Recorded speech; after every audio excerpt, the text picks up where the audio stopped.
Her bir insan özü менен өзү алек болсо, бирөөнүн айып кемчилдигин издебесе, бул нерсени эң алгач өзүм айтарым, өзүмө насаат кыламын. Мына ушул нерседен тыйылсак. Анткени бул жашоодо кимдир бирөө сизди жакшы көрөт, кимдир бирөө сизди мактайт.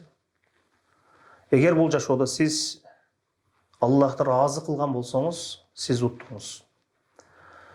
Эми бул жашоодо кимдир бирөө сизди жаман көрөт, бузук адам дейт, жаман адам дейт. Эгер сиз бул жашоодо Аллахты разы кылган болсоңуз, сиз уттуңуз.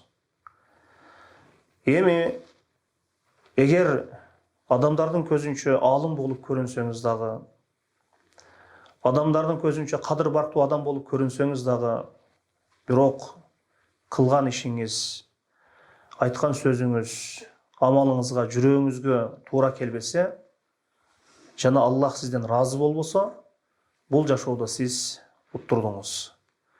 Мына ошондуктан бул Аллахтын разылыгы бар нерседен жогору турат. Мына ушул нерсени биз биринчи орунга коюубуз керек. Ва ридвануллахи акбар. Бул Аллахтын разылыгы, бул эң улуу нерсе. Залика хуал фаузул азим. Мына ушул нерсе эң улуу жеңиш. Аллаху алам бис-саваб.